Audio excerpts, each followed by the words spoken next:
kasih kontaknya kalau sudah sampai base camp yang lain. Biasanya kan base camp turun kita itu nanti suruh hubungi base camp yang kita masuk tadi ya, itu biar orangnya tahu.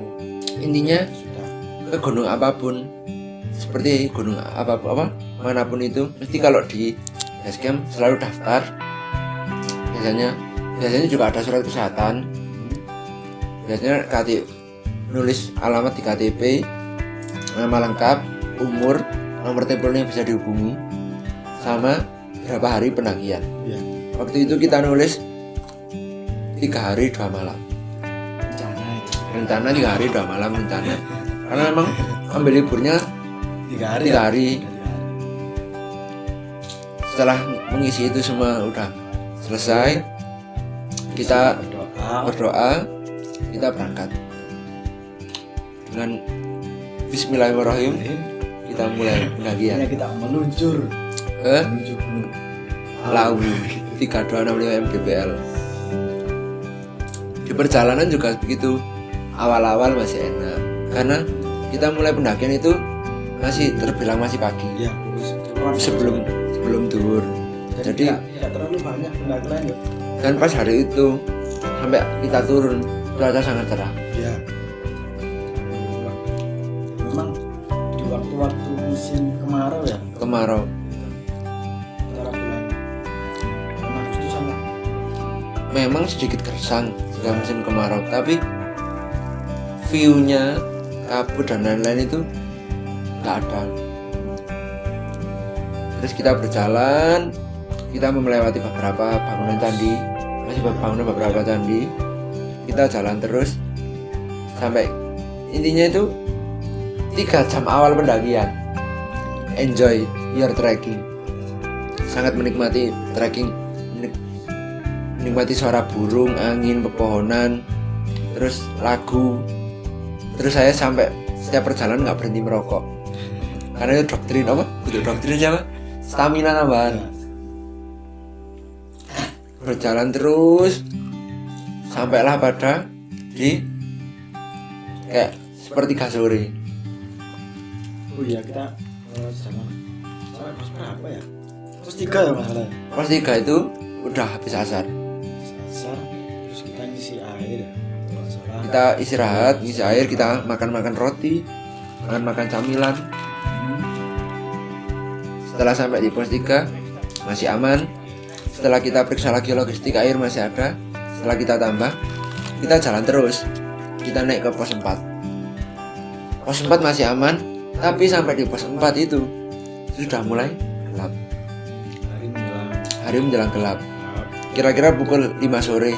Tapi setelah pos 4 atau sebelum pos 4 itu kita mendapatkan lautan awan sangat cantik. Antara pos 3 sampai pos 4 ya. Kita ada di savana, dimana kita istirahat sama melihat Lautan awan. keren. Mungkin kalau yang pernah ke Gunung Lawu, Candi itu tahu. Setelah pos 3, terus ada savana yang sedikit lurus tuh. Ya, Nanti itu ketika sore, ketika memang cuacanya lagi cerah dan bagus, lautan awan itu akan berjalan sejajar dengan kita. Setiap kita perjalanan, kita akan diiringi oleh awan. Bukan kabutnya, memang betul-betul awan. iya.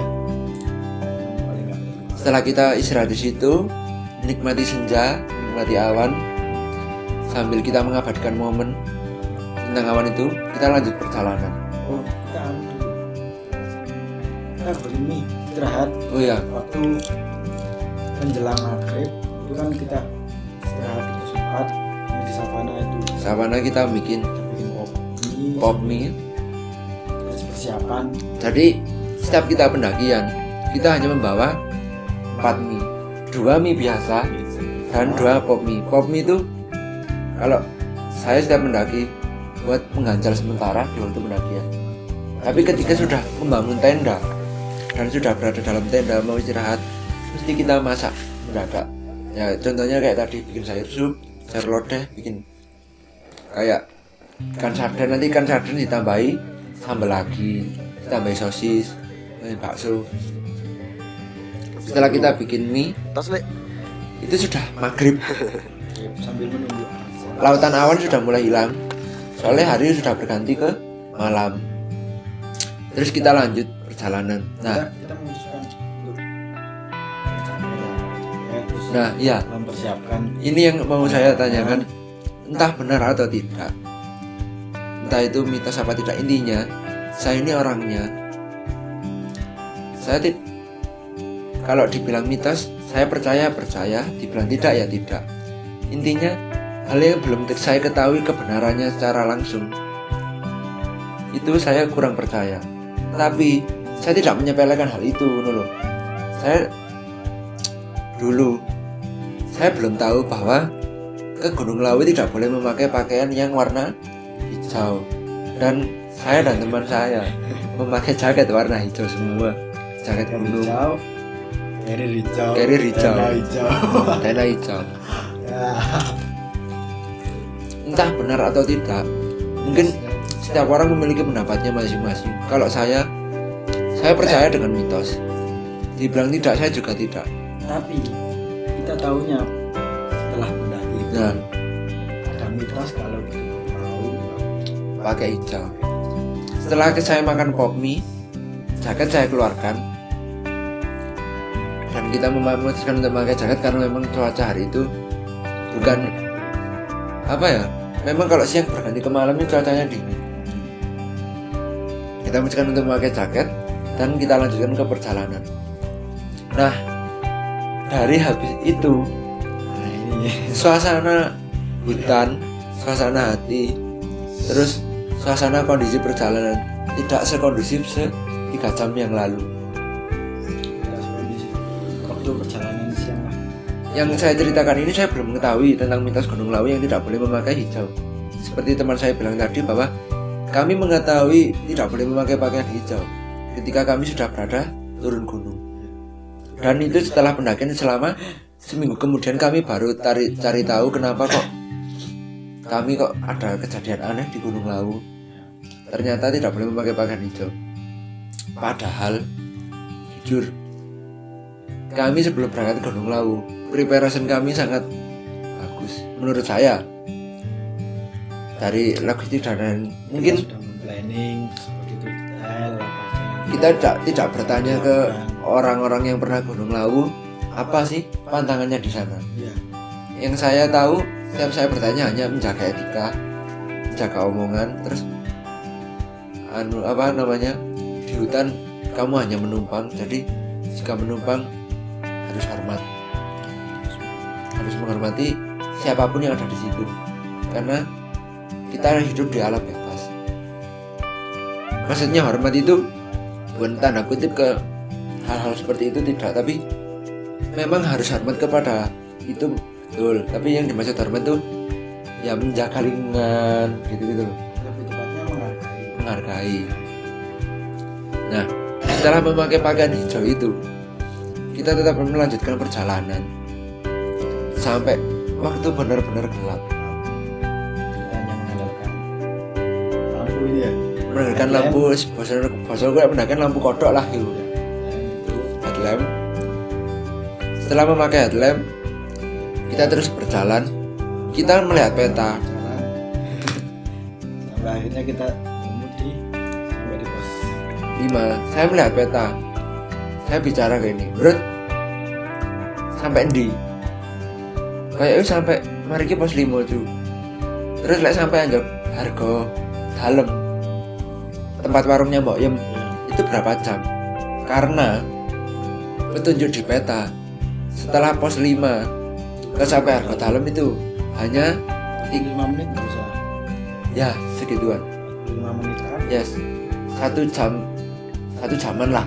Ya, Tapi setelah pos 5, di pos 5 itu saya sudah bilang, bro, teman-teman kita yang dari daerah lain yang berangkat ke Gunung Lawu hari ini itu semua memutuskan untuk membangun tenda di pos 5. Saya bilang ke dia, apa awak dewi saiki bangun tenda saiki nek gini? Karena pertama, hari semakin gelap. Kedua, fisik sudah capek. Yang ketiga, kita terbatas pandangan. Karena memang cara pandang memang kurang sempurna ya. Bukan karena kabut, tidak, karena memang waktu hari itu yang menaik ke Gunung Lawu itu sangat sepi. Yang mendaki Gunung Lawu pada hari itu sepi. Jadi kita jarang berpapasan dengan banyak pendaki. Setelah sampai di pos 5, saya bilang ke dia itu tadi, dia terus bilang, alah nanggung menisan wis enak ngkem dek harga dalem, terus besok tinggal sampai tek. Jadi kan gini ya, kalau kita bisa ngecamp di harga dalam, yang pertama kita ada sumber air. Nah, kalau kita masak atau apapun kita harus dilihat rumah. Dan kalau sampai tek kita lebih Dekat. dekat, dan juga nanti kembalinya kan kita lebih dekat. Itu makanya aku udah ayo terus sedikit lagi 45 menit tuh kalau di petanya. Jadi kan masih jam. Karena memang setiap perjalanan, karena kita tidak memakai guide, denah lokasi, denah petunjuk arah itu selalu kita pegang. Jika saya yang di depan, saya yang memegang peta. Jika saya yang di belakang, dia yang memegang. Otomatis setiap kita sampai di pos berapapun, hal yang pertama kita lakukan adalah melihat peta. Oh, kita sudah sampai pos ini, ke pos selanjutnya kita berapa jam lagi.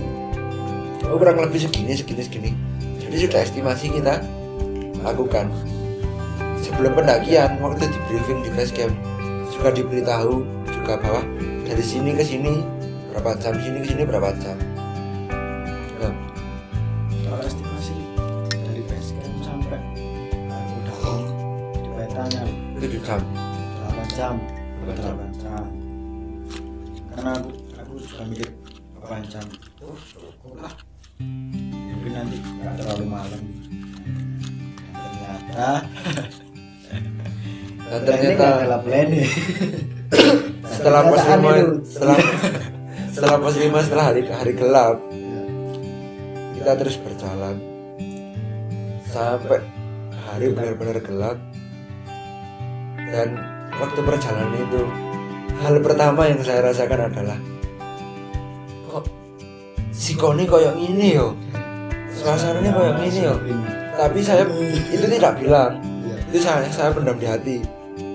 Kok langsung berubah kayak ini ya si Koni.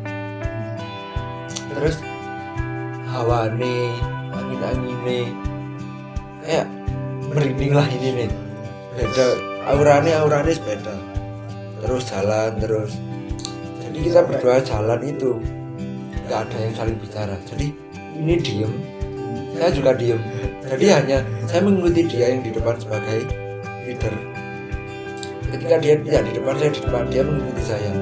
Tapi saya ketika berjalan saya hanya mengikuti yang ada di peta. Bukan murum-murum laku syukur ngawur ngono enggak. Tim ini dalam maksud kita juga takut. Kita juga capek. Dan kita nggak ingin, misalkan aku takut terus ngomong kayak ini, itu jadi nanti kan jadi sama-sama takut. Nah itu aku nggak gitu. Jadi lebih memilih saling memendam gitu. Setelah perjalanan mulai gelap, itu tadi kita terus berjalan sampailah titik di mana kita sampai di savana luas. Pas. Di savana luas itu tadi kita beristirahat, gak ada sama sekali pendaki pun yang lewat dan tidak ada suara apapun. Biasanya kalau ada pendaki lewat kan dari kejauhan terlihat ada cahaya, Ya. ada senter. Terus Terus yang terakhir habis jalan berapa 10 menitan kalau nggak salah ada yang 3 pendaki yang dari turun itu dari Kodalim kalau nggak salah itu dan terakhir. pendaki itu saya tanya, permisi mas, kalau sampai Argo Dalem berapa menit ya? Oh cepet mas, gak sampai 1 jam wis sampai. Padahal itu keadaan dia 3 orang. Iya. Itu yang jawab adalah yang paling belakang sendiri. saya tanya, kira-kira sampai Argo Dalem berapa menit? Masnya jawab, kalau sampai Argo Dalem itu nggak sampai 1 jam mas. Oh ya mas, terima kasih, mari. Terus kita berjalan terus. Kita melewati savana yang sangat luas. Kan namanya juga jalur Candi Ceto, jalur dengan banyak savana. Otomatis kita melewati jalur landa yang sangat panjang. Iya. Setelah melewati savana yang sangat panjang, itu dengan hati yang berdebar-debar loh, dengan rasa takut yang tinggi tapi tidak mengungkapkan. Iya, Misalnya, saya sebetulnya ingin bilang ke dia, tapi ada rasa yang diwati-wati dalam hati, seperti kata orang supir tadi, ojo sambat, ojo sambat, jangan ngeluh, ojo ngomong elek. Saya takutnya ketika saya bilang ke dia, Brut, kok suwi yo, kok gak sampai-sampai di Argo Dalem. Takutnya omongan saya itu adalah menjadi doa. Nah, ketika doa yang buruk terus terijabah, saya takut tidak bisa kembali lagi ke rumah. Karena kita niatnya ke Gunung Lawu untuk senang-senang, untuk refreshing, untuk menghilangkan penat dari rutinitas setiap hari. Saya ingin kembali ke rumah dengan selamat. Ya. Terus kita tetap berjalan terus dengan suasana yang seperti itu tadi. Setelah melewati savana yang sangat luas, sampailah titik di mana kita di Pasar Dieng. Kalau kamu yang apakah kita sebaiknya berangkat di sini aja? Ya, Terus aku bilang, ini di peta kurang sedikit lagi. Kan pikirkan kita udah berjalan lama itu, kita udah melewati Pasar Dieng. ya, Ternyata belum ya. belum. Dan itu posisi sudah pukul 9. 9. Posisi pukul 9, anginnya kenceng. Angin kenceng itu tapi bukan dingin gitu loh. tapi kayak Kayak sunyi gitu. sunyi pol, anginnya anyep pol. Terus anginnya dibilang kenceng yang kayak angin-angin kayak ke pohon-pohon enggak. Tapi anginnya ku kayak mengikuti alurnya kita jalan dulu. Pokoknya memang beda. Sumpah hawanya beda. Terus kita sampai di Pasar Dieng. Mohon maaf kalau ceritanya agak sedikit mengingat-ingat, karena memang ini sudah berbulan-bulan kemarin ke Gunung Lawu. Jadi kita ingin flashback, ingin nostalgia, menceritakan kembali perjalanan kita ke Gunung Lawu yang kemarin kita lakukan. Jadi kalau ceritanya antara saya dan dia agak jelibet, mohon maaf karena mengingat-ingat. Setelah sampai di Pasar Dieng, tapi sebelum sampai di Pasar Dieng, saya itu udah gini, Brut, Pasar Dieng wis ngliwati. Wis kok cu Pasar Dieng ya buri. Wis lewat. Wis hatiku wis lega, hati saya lega. Kita jalan terus, kita melewati banyak makadam-makadam, kan kiri kayak pohon-pohon hutan ya, ada lubis gitu. Kita naik terus. Entah kenapa waktu saya nyukle ke plat thread Kita pakai center HP, loh, Pasar Dieng dengan tulisan plat kuno, terus platnya kecil persegi panjang. Pasar Dieng ditaruh di atas pohon mati. Pasar Dieng. Wah, dari itu rasa cemas, rasa takut di alam yang seluas itu, dengan hawa seperti itu, cuma 2 orang, tidak ada pendaki lain di hari itu waktu perjalanan malam. Saya lihat, Pasar Dieng. Langsung di hati saya gini, lah terus tak liwati kan mang iki opo ya? Sini boleh gue. Iya. Kok ya bisa liwati Pasar Dieng, tapi kok ada. Tapi ketika kita memutuskan untuk melihat Pasar Dieng, bukannya rasa takut ingin berhenti balik, tidak, tapi malah langsung Kita harus melewati. Maksudnya gini loh, kita melihat Pasar Dieng, mental kita langsung down. Tapi kita tidak istirahat di situ. Tapi kita langsung ada karena rasa takut. Jadi kita jalani lebih cepat. Kan sebelumnya kita jalannya slow, pelan-pelan. Dalam kondisi badan. Iya capek. Setelah sampai Pasar Dieng, langsung jalani kayak dibermaling harus semangat. jauh apa jalani terus takut cowok. takut cemas campur aduk wis Serius. terus jalan terus percaya nggak percaya setelah pasar Dieng sampai Argo Dalem saya 3,5 jam loh perjalanan pokoknya sampai Argo Dalem jam 11 start jam 10 pagi. Tapi aku ngerasa gini pas waktu pas Tanjang itu kok rasanya kita ini diawasi terus mulai dari pertama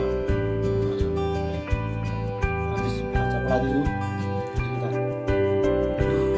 Tahu yang saya lakukan setiap perjalanan rasanya ke Gunung Lawu. awasi aja tapi nggak tahu siapa yang awasi kayak feeling aja gitu loh sama kayak yang di belakang ini aku takut kalau tiba-tiba ada orang atau was pokoknya jelek semua itu kalau gitu.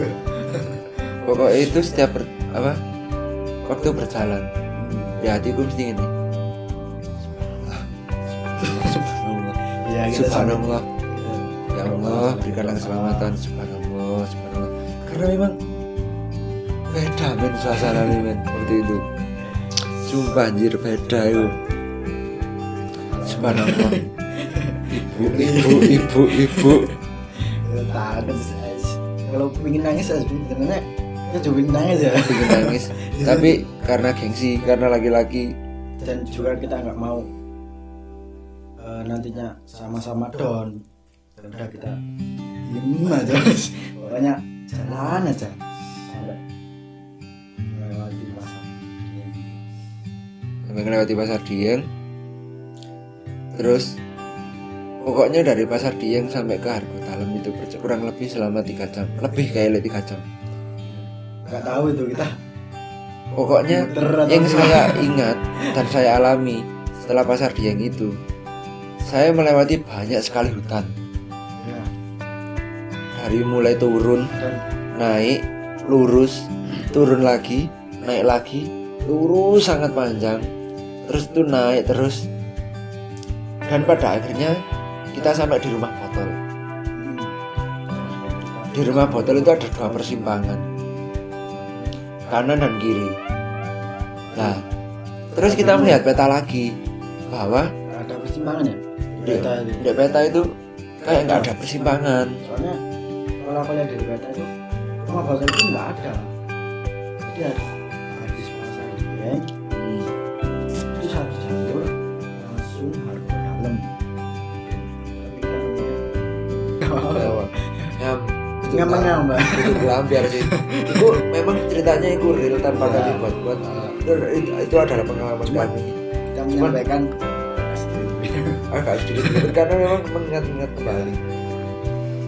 oke jadi ada pesan nih buat teman-teman yang melawan latihan ke Lawu atau yang manapun atau Mungkin orang-orang yang istilahnya mau apa ya coba enggak Ya. Mungkin kalau dari saya pesan saya adalah jangan tua tanpa cerita. makanya Entah itu kamu hobi naik gunung, olahraga, ke laut, ke pantai, apapun hobi kamu, lakukanlah dengan sepenuh hati. Karena masa yang sekarang itu akan kamu rindukan di masa yang akan datang. Ketika kamu kelak nanti sudah berumah tangga, mempunyai kehidupan sendiri, kamu akan merindukan masa-masa mudamu.